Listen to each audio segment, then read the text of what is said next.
Alright there guys, Drunken Duncan here. What is the crack? I'm going to do a bit of live commentary. Sorry for the background noise, there's a fucking ice cream van outside, or as they say around here, the Pokemon. So I'm going to do a live commentary. This is going to be based around tanks. This is really to help anybody out there that doesn't use tanks that much and wants to know a bit more about them. So, to start off, what I'll discuss the class loadout. Usually in a map that you're going to have heavy vehicles such as the tanks or helicopters, I'd highly recommend going engineer. It's up to yourself what primary weapon you want to use. I would also use tracer. Very handy for taking down the helicopters or tracing the helicopter, or tracing tanks, being able to shoot your rockets behind cover and stuff like that. As long as the enemy is not using smoke on their vehicle. I use RPGs against the tanks. Some reason I find RPGs works better than the Gustav or the AT4. I also go for explosives upgrade, gives me more rockets. And extra explosions gives that rocket a better kick. Now, this is the important part for when you're in a vehicle. So I'll just go through these specs and explain them, and then give you my own recommendations on what to use. So, elect, that's basically like a motion sensor for the tank, and what that will do is it light up in the minimap any infantry that's near your vehicle, and it sends off like a little beep. It is useful. I don't normally run with it. I think I've used it once or twice. Haven't really done it that much. Vehicle armor, very important. Allows your vehicle, such as the tank, to take more damage. Can be very useful when it comes into a tank versus tank battle.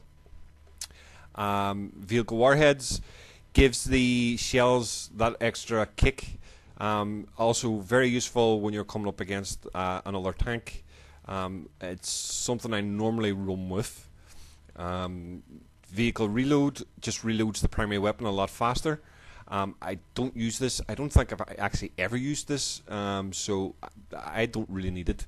But again, it's it's really down to your personal preference if you want to use it. Vehicle smoke, very important. This allows you to, let's say your tank or even your helicopter gets tracered by someone. Using smoke will take off the tracer, so it makes it a lot more difficult for the enemy who's firing the RPG or rocket at you to actually hit your vehicle. So I find this very useful. Plus, if you're in, let's say you're in a tank and you're the driver, and your engineer or your secondary gunner hops out to repair the tank, popping off smoke will give him some cover, and it makes it a lot more difficult for snipers to be able to pick him off. So I'm actually running with smoke a lot more, and I'm actually really enjoying it. Vehicle optics, this is a bit of a strange one. I don't use this at all. I find it's actually a waste of spec. There is a lot of people out there who use it. Really what it does, it just gives you an extra zoom, so you can see the enemy a lot closer. It's basically having a scope for the tank. I find it funny, there's a term out there called tank sniping, and people say you're a noob if you tank snipe. Now, tank sniping, that's just a fucking silly phrase, because a tank is a long range vehicle. It's meant to give support for the infantry up front. So what you really don't want to do is use the tank, run up into an enemy base with the tank, and just start killing everything, or trying to kill everything, because one, you're going to have mines. Two, you're just like a magnet for the RPGs. The enemy will just take you off with the RPGs. So the vehicle optic does allow for you to stay at a distance and fire into an enemy base. So it's very useful. Alt fire. You may know alt fire already from the little UAV when it's firing its machine gun or its guns at you instead of the main rocket. Alt fire works exact same way for the tank. Now, somebody did mention before in a game that we were playing, they couldn't understand why the tank was using alt fire. Basically, it allows the driver to shoot off like the secondary weapon, a machine gun. So if he sees like an infantry in the field, it allows him to gun them down. It's a lot easier than using the primary weapon, because sometimes the primary weapon, all you'll get is hit detection, like the hit detection, but you'll not actually kill them. And you can spend a lot of time trying to take out like an engineer with an RPG, and he can end up taking your tank down. So that alt fire does come in useful. It's something I don't use. My recommendation is the vehicle warheads and smoke. Now I do change these depending on how the match is rolling out. If there's a lot of people using tracers, I'll go for smoke.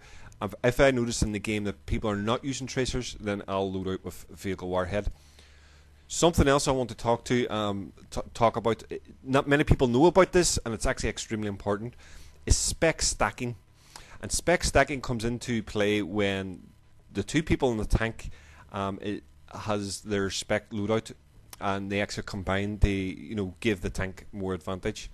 Now, the spec stacking will work when the driver has an offensive spec. So an offensive would be like vehicle warhead or alt fire, and the secondary gunner has a defensive spec, which is vehicle armor.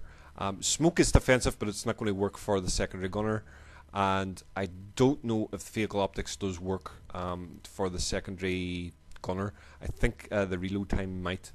But the really two that should be important for spec stacking is vehicle warhead for the primary driver and vehicle armor for the secondary gunner, and then you're going to have a spec stack there. So your tank's going to have extra warheads and extra armor, and that will give you a bit of an edge when it comes to tank versus tanks. So I'm in the onslaught at the moment just so I could discuss this. I didn't want to waste a space on a team. So what I'm going to do, I'm going to load out and go into a game, and we'll take it from there.